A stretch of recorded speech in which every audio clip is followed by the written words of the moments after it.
So Tiffany, I'm very grateful that you took the time to talk with me today, especially about everything that's going on. And the fact that we're talking about this particular book, I think is also just very pressing right now. So if you could tell me just what's the origin story behind this book? The origin story. I love that because it makes me feel like a superhero. Yes. uh, was it in November 2018? I got an email from an editor in London who was like, "Have you ever thought of writing a children's book?" And like I emailed her back and I was like, not really. Maybe in my 20s, I don't know. And we chatted over Skype and she had an idea. She was like, I think the world really needs a book about anti-racism for young folks. And she followed me on Instagram and saw like I was doing this work with 6 to 9-year-olds. And we connected and we got along really well. And this is not like a typical publishing story either. Like it all like happened and it's beautiful. And so I wrote this like detailed outline, and the book like follows very much of the like original vision outline for the book, which is like it kept me grounded when I wanted to like go off and dream up other things. Yeah. Yeah, and I wrote the book in like 3.5 months. Wow. Yeah, it Yeah, was. I actually have a question for you about the order of the book, because you state in the introduction that it is meant to be read in a very set order and that design is deliberate. Can you talk about that? Yeah, so kind of it followed the pattern of the work that I always did with my students, because I tried a bunch of different things. So sometimes I tried to jump right into the history and that didn't work. Or sometimes I jump right into action and that didn't work. And so really wanting folks to really do work on their inner selves first and like understand their own identity and positionality. And then once you know who you are, then you can start to know more about the world around you. So knowing like the history of what came before you, the side of history and the anti-racist side of history, because it's really important to amplify that resistance has always been part of us. And then from there, like once you know the history and you've done that like deep analysis and understand what's going on, then you can to create action and understands like how to work in solidarity with other people. But you can't do that if you don't know yourself and you don't know where history has led you to. Mm-hmm. Yeah, to that point about understanding who you are in history and your place in history, I see you've made it a point throughout to include histories and examples from around the world. So it's not just an American context, not just a European context, but from around the world. What do you want young people to understand through that approach, that global view? Because racism is a global problem. It has different names sometimes, but it exists everywhere. And like I clearly remember like going to school and there were teachers from different countries, and one of the teachers who was from France was like, "This is such an American thing," and I was like, "No, it's not." I was like, "Okay," and I also just how we are like as a global community so intertwined because of that colonial history. You know, I think of how like the history of the Philippines has changed, you know, so much, and the history of Hawaii, like they've changed so much because of what colonizers have done to the people and to the countries in trying to like strip them of their language and their culture, because there are these fertile lands, or it's like a great like prime spot in the ocean. Right. And that was really important to kind of lay that foundation. I wanted it to be a book that kind of everyone anywhere could read. And there is like my publisher shared like there's big interest in Japan, and I was like, that's so cool. Like it's not something I would have dreamed of, but racism is global, and like why shouldn't there be interest everywhere? I'm so glad you said that. And I think a lot of times in specifically in a US context, we think, oh, well, we have these unique problems, like our racism is unique. And I think you said it very well, that it has different names in different places, or it might look different in different places, but there's that global connection we have because of colonialism. That's a great way to put it and remember it. Yeah. Yeah. Since we're talking about racism and anti-racism and the way it looks around the globe, can you just state the definition of anti-racism that you're using? And I think it's especially, we have Ibram Kendi's book out that a lot of people are referring to. And so what's the definition you're working with? Yeah, I love the definition he uses, like an anti-racist person that is for anti-racist policies. I get a little lost in it though, because I'm like, well, what is anti-racist policy? And so when I think of racism and anti-racism, like anti-racist are people who oppose the systemic misuse and abuse of power by institutions that leads to us having those personal biases and prejudice against each other. Like that foundation is there. An anti-racist person is somebody who is actively working for a society where we aren't oppressed because of our differences, where we are, where every person gets to be their whole self and honored for that. Right. Thank you for that. And I really like the addition you have on the definition you're using of the abuse of power. Like, that's key. Yeah. Okay. I know. So yeah. When you think back to yourself as a young person, and I love the way you kind of include these vignettes from your own childhood throughout the book, what would having this book as a young person, what would that have done for you or meant to you? Yeah. It would have been awesome to see somebody like myself in a book, because that didn't happen until I was in my early 20s, as a Black biracial person. And it would have given me the language to understand what I was experiencing around me, because I knew, like, I saw injustice, I knew it was there, but I didn't have that language. Like, nobody said, like, that's racist. And then I also, like, because I wrote it thinking about me, and I'm like, what would 9-year-old and 14-year-old Tiffany really like do with this? And it would have helped me stand up stronger against my teachers and against the systems in our school. And as I got like older, like in high school, I was able to like do that with a little more strength, but I still didn't have that like language that the adults like kept really close. Like they held on to it and they didn't share it with us because they didn't want us to have it, I guess. Yeah, so we're talking about power, right? Yeah. Once again, and I, as I was reading the book, I thought so much about like what young people are going to take away from this book. What is it that you hope young people understand about power? So not only the power outside of themselves that they're kind of working against, but the power within themselves. Yeah. I want young folks to be empowered. I want them to know that they have agency to, even if like, so recently I did a workshop with the organization Be the Bridge, and they had this conference for young folks.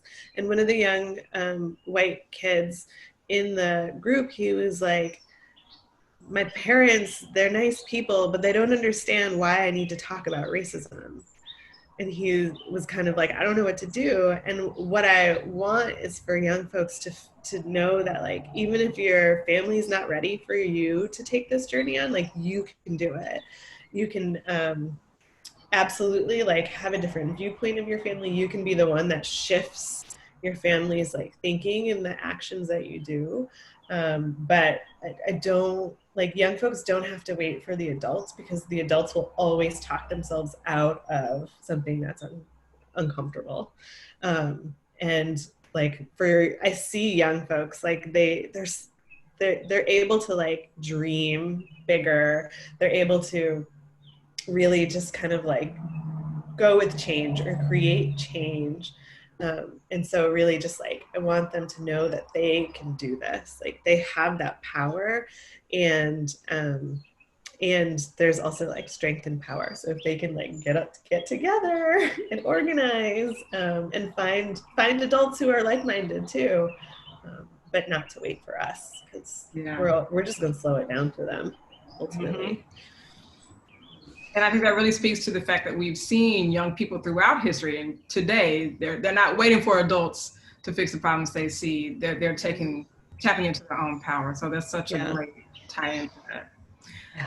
So on a related note, what do you hope educators in particular take away from this book? And I know this book is for Yeah. young folks, but Yeah. yeah, what do you hope educators get? Yeah, and a lot of people are using it in their classrums, which is really exciting. In school, like doing whole school reads, or like, it's awesome. I really want educators to know that you have to address injustice. Like, you can't push racism aside, that our kids see it, they know it exists, and so we can cultivate a community where we're discussing it and diving into it and understanding it courageously. I think that is really important. I also think it's important for educators to not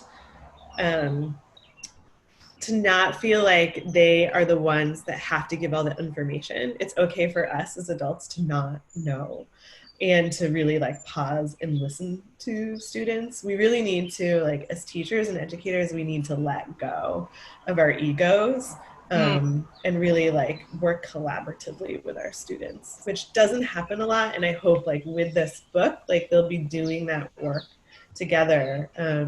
One of the 5th grade teachers in our public school was using it in his classroom, and he's like, yeah, like, he's doing the journaling work with them, and he's a white educator, and they're doing it together. I love that. And it's so exciting. And that's how it should be used. It shouldn't be used for a teacher to like gain the knowledge and then feel like now they have to disseminate it to the students. Like, it's for you to do together. And the same with families too.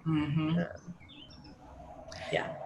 So thinking about educators and actual young people's experiences in school, which I love how you include those stories about how you engage with teachers in your school, and you, even at the age of 9, you were recognizing like, this isn't fair, this thing that's happening, or like the way my teacher is talking to the kids of color in my class, like this is a problem. I'm wondering what you would like young folks to think about their education as a result of reading this book, what they're actually being taught.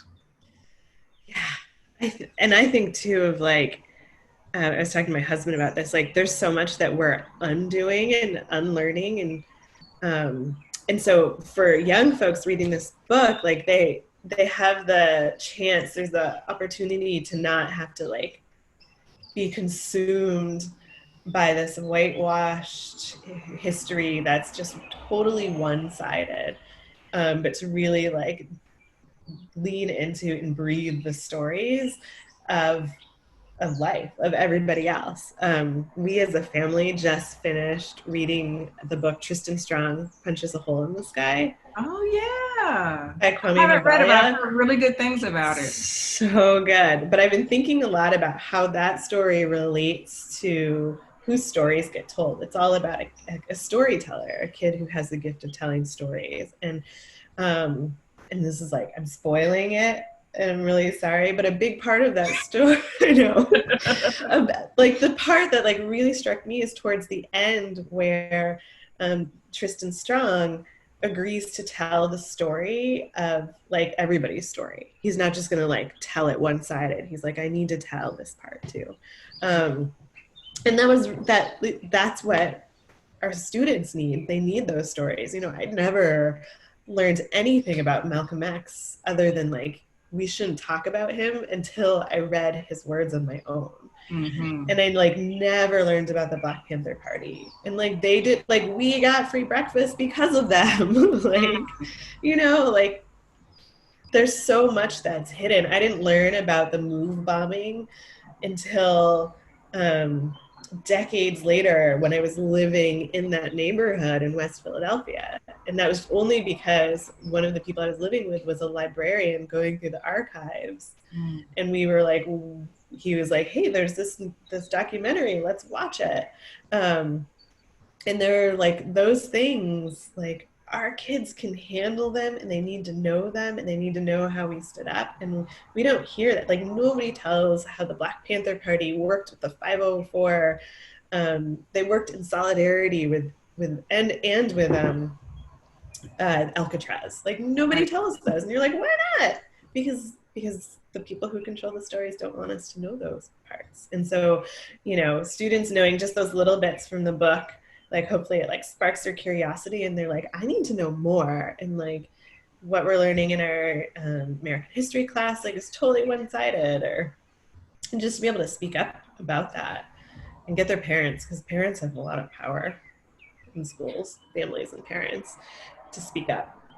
Yeah, you're mentioning stories actually makes me think about the fact that, you know, I didn't think about this until just now, but the book is so much about our personal stories, the stories of our families, the stories of the histories of the world, and how they all interconnect.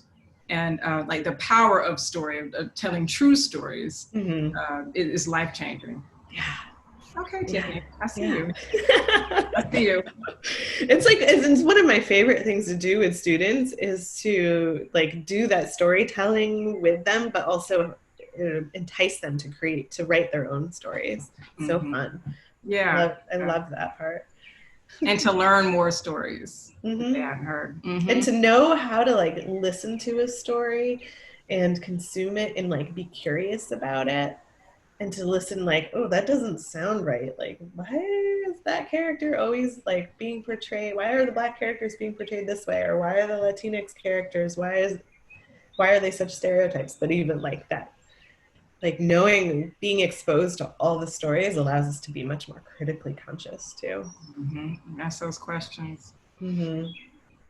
So shifting gears a little bit, I was very struck by the art in the book, which is just, it's beautiful. It's so vibrant and just engaging. So I would love to hear the story of how Aurelia Duran came to illustrate this book and what that relationship was like. Yeah, I attribute that to my editor. Again, her name is Katie Flint. But she was like, there's this artist, and I really want her to illustrate the book. I think you two will get along well. And Aurelia and I are both biracial. And she's in France, and she's lived in Denmark too. And so it was like, working with her was like a dream. Like at first I thought, I was like, I don't know how to work with an illustrator. And I like took some notes, like maybe do this, you know, like this is what I'm envisioning. But kind of after I saw her first set of illustrations, I was like, okay, she's in charge. Like they were so good. And the way she just illustrated the things that I was like thinking and just kind of like made the book so much more accessible with the illustrations was so amazing. And she's so lovely to work with. And we would like message each other on Instagram sometimes like, oh, I love working with you. And it was just really nice. She's awesome. And you were saying like you have those connections, like you both being like biracial women. How did that, you know, forming your relationship, developing your relationship, how did that play into the art that we see in the book? Can you? Yeah. So like the thing I loved is she never questioned what I was saying. She understood the importance of telling these stories. And then her artwork is so empowering. Like the way she portrays Black folks, like I was so many times when I look at books, there's like one brown person or like all the brown people and Black people are all like the same tone of brown. And I love Aurelia's use of color and how like not everybody is the same shade. The hair is not the same. The hair is not the same. And then like you can flip through the pages and you could not see a white person at all. And I loved that. And that wasn't anything we had discussed, but I like knowing her background.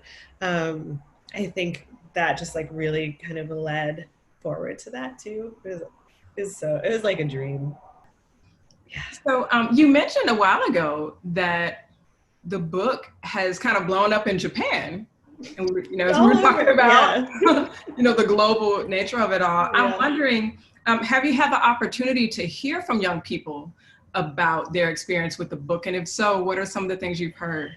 Yeah, I haven't heard much from young folks. And I think kind of with the school closures, that put a big, so like people were starting to get into it in March, and then everything kind of like, or they were a little before, and then everything halted. So I'm hearing from a lot of teachers. I haven't heard from young folks other than ones that I'm connected with, like from school.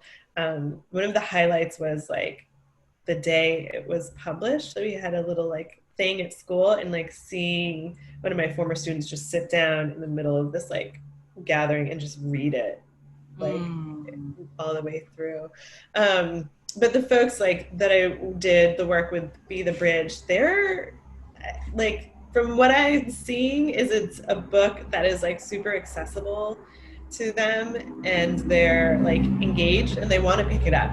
Like the fact that they want to, and like I think they want to pick it up because it's beautiful, from Aurelia's work. But it's yeah, I think it's one like, and I think of like my friend's 13-year-old son too, like he's been working through it. And she said like sometimes he'll talk to the book like when he's working through it. He might argue with me a little bit or like question something, which is great. And then also like he's been journaling, and then also going back and like kind of re-journaling some of the past parts too, which is fun. And just hearing like I'm glad that you mentioned the journaling. Like that's something that really struck me as powerful about the book, because not only is it engaging in that way, it's like pulling the reader in to become actively engaged, but that just that deep reflective work to make those connections to self, community, history, world. It's something that I, as a grown-up, found really powerful, and I imagine that that's something that's going to help young people connect even more. So it's not a passive experience. Yes, yes, that's a good way. Yes, I'm going to use that. You're welcome. Very active. So, speaking of the pandemic, you know, again, I think it is really important that we're having this conversation right now about anti-racism. Mm-hmm.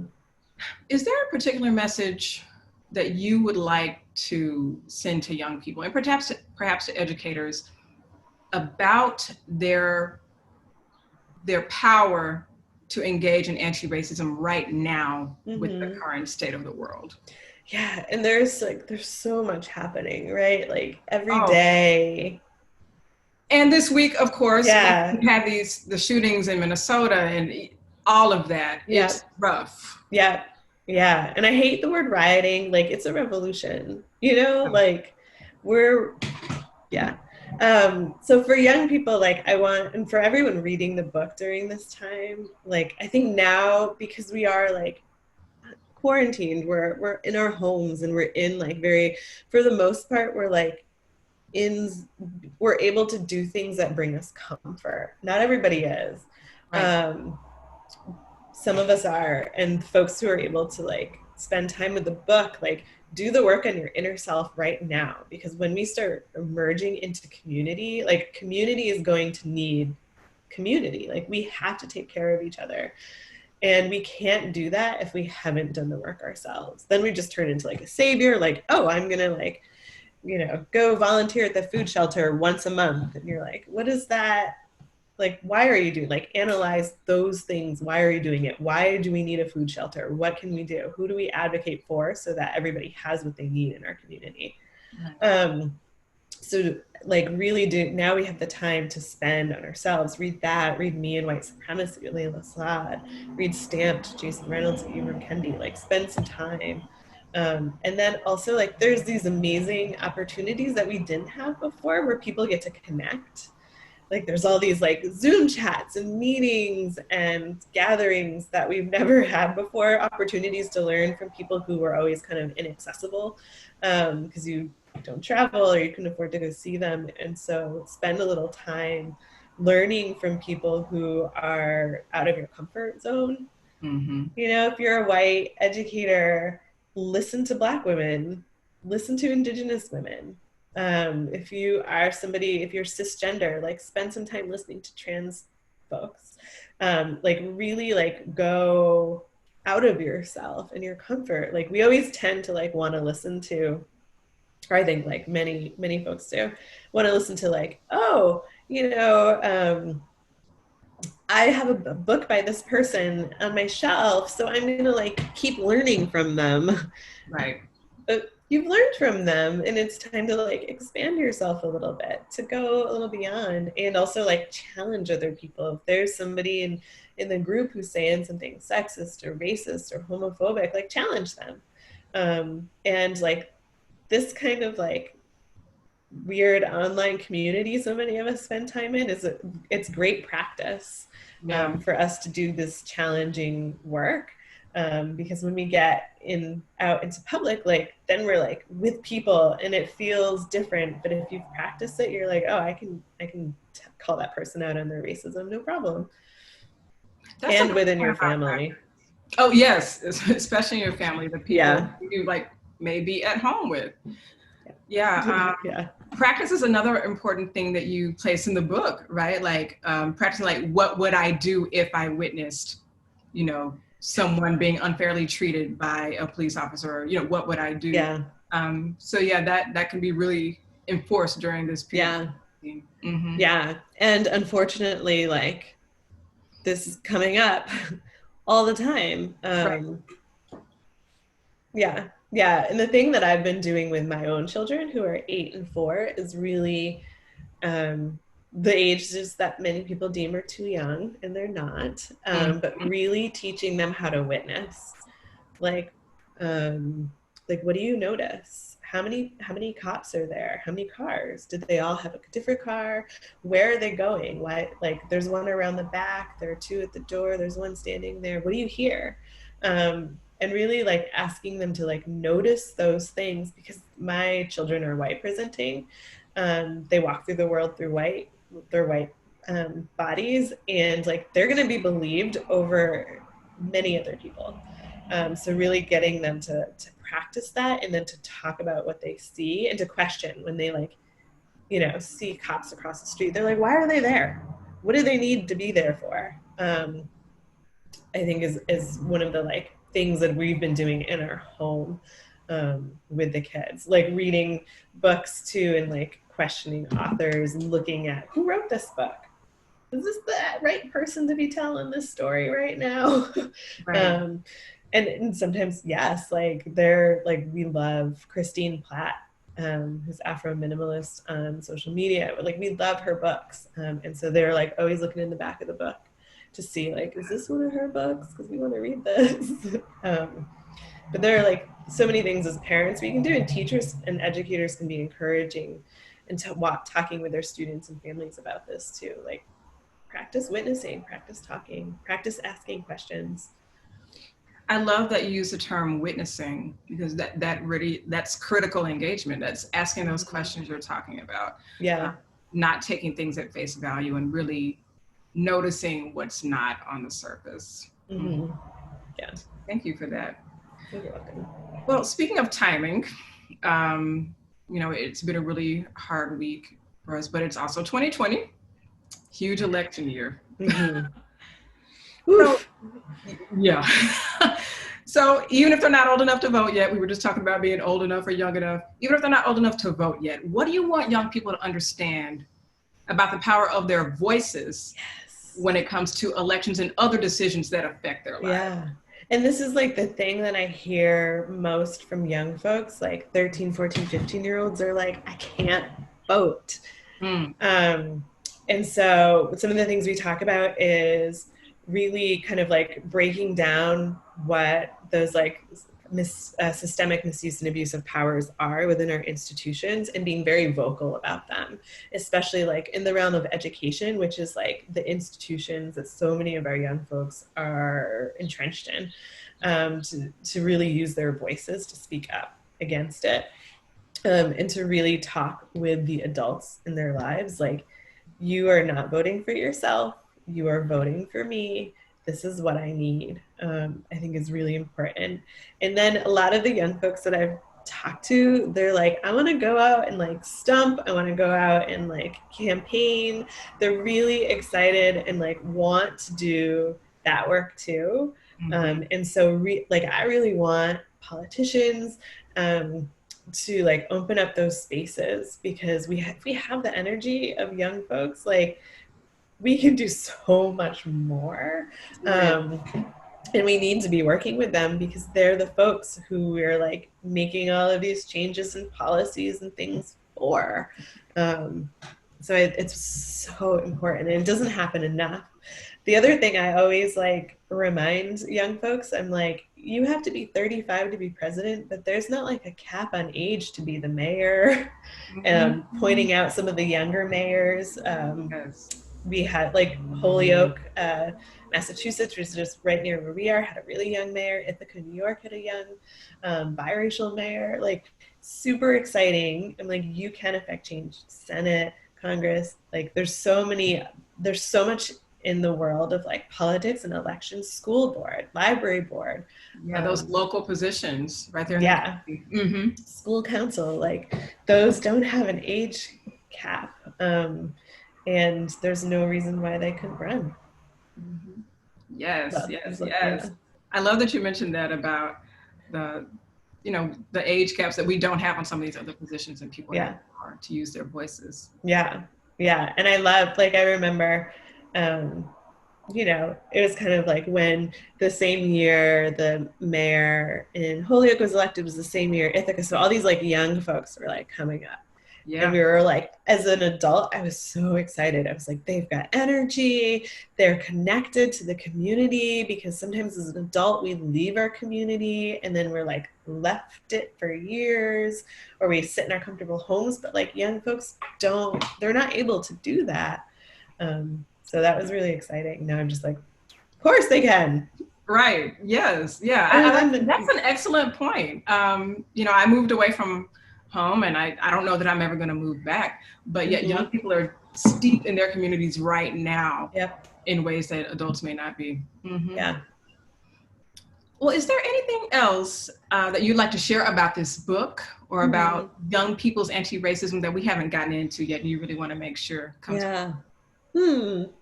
I love doing anti-racism work with young folks. And I always like, my dream is like that it becomes a part of like our schools everywhere. And so we have this like new generation of folks who just understand it. Because what I like, the thing that's hardest with adults is they're like, but I'm not racist, I'm nice. And you're like, yes, you're a nice person. And like, let's understand what racism is. And every time I do this work with young folks, like it's super clear to them. They're like ready to dig and do the work, and to like see and envision what a world without racism looks like. And adults were like, but this is how it's always been for 400 years. Yeah, it's too hard. We can't. Yeah. We're like, it's going to take that long to dismantle it. And I'm like, okay. And like, let's envision a world without it, instead of like all of the work. I think of Dr. Jamila Elias Scott, and she wrote in her book, Black Appetite, White Food. Was it right? I think that's it. I might have it like mixed around. But she talks about like, we need to know what it is that we're fighting for, and not what we're fighting against. And I think young folks are really good at envisioning what we're fighting for. They have that imagination. As adults, we kind of like lock that away in ourselves, and we're just always like fighting against things. And so we just kind of get tired. Right. Yeah. And we lose steam. We talk ourselves out of it. The anti-racism work is all like moving us forward, understanding the history, but moving forward.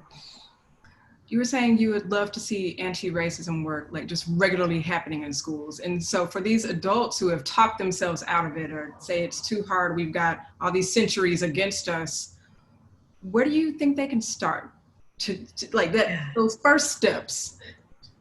Yeah, I always unlearn it all. So for adults, I always go back to the goals of anti-bias education. And they're like for little kids, they're for early childhood age kids, but they work really well for all ages, and they work well for ourselves. And the first goal is all about like identity and knowing who you are as an adult. And for kids, like empowering them to love themselves.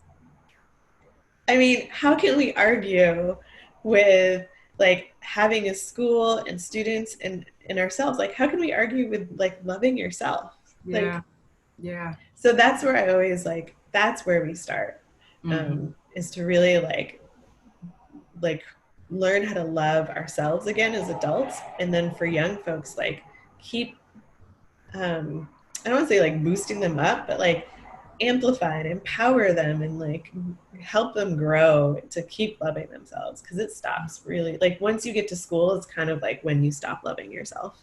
Oh gosh, that's so powerful. Yeah. Yeah. So then it's also creating spaces where it's safe for kids to love themselves Yeah. and adults too. Yeah. Yeah. And right now, like it feels like it's courageous. And what if it didn't have to feel courageous and it was like the way we always were? Right. What if that was status quo? I know. We can do it. Yes, we can do it. I think that is the perfect way to close. Thank you so much. You're welcome. Awesome.